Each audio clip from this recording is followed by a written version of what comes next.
The metaphorical dollar on my head, the metaphorical dollar is so high that I computed like some 8,000 hours of labor in order to pay it back. Do you think I'm going to do that? I'm not going to do that, dude. When I was living my life without Christ, I had a certain lifestyle.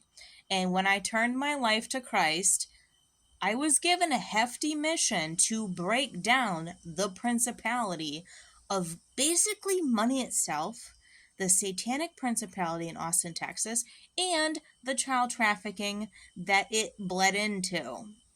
All that time that was spent dealing with this, the bills were racking up, the bills were racking up, the bills were racking up. The Holy Spirit told me I was not going to get paid money dollars for doing what I was doing, but I was going to get paid in the sense that that money would disappear. It would go bye-bye. And it got a bit dicey because of COVID.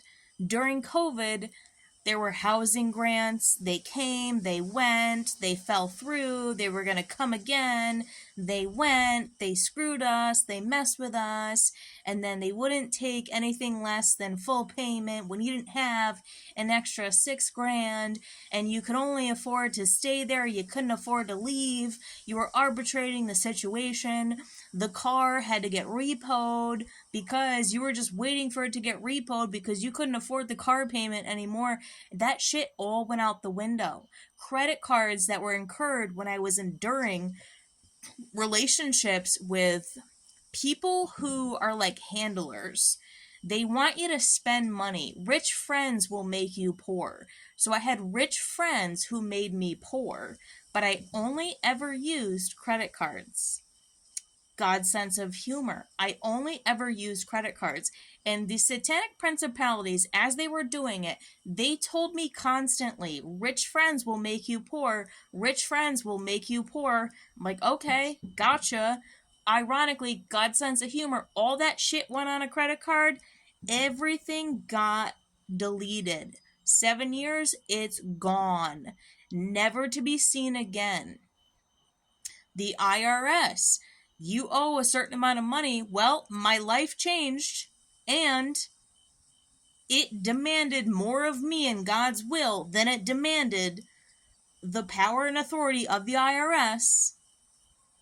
All that stuff doesn't disappear, but it's a metaphorical dollar over your head. And like, yeah, I get letters. They're like, now the fine is up to like $800 when before it was like $700. Now it's $800.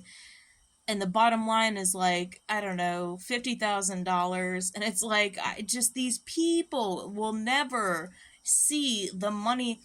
When COVID happened, it was funny. It was like, it was one thing to take away all this time from people. And there was a bit of mercy where they were like giving grants. You can't take away the time if you don't take away the money. So I was doing money magic in a sense. It was like an authority in me was saying, if you take away all that time from us, then guess what? Don't expect the money.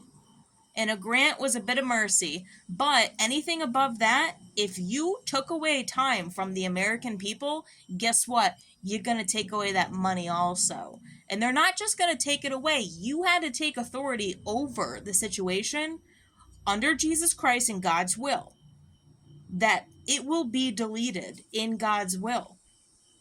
All that time I got free healthcare. Don't know how I got it, but I just got it. Someone just signed me up and I didn't sign up for it, but also don't need it because I'm not an unhealthy person. No offense to anybody who needs it, but if it came to it, I was randomly, someone signed me up for Medicare. I didn't do it because I was shunned from the community Medicare because I found out that they are the prime source of child trafficking. You people are giving free healthcare to children who are being trafficked without a birth certificate or affidavit. And I went into a meeting asking for the manager. Manager was like, gotta get my other manager.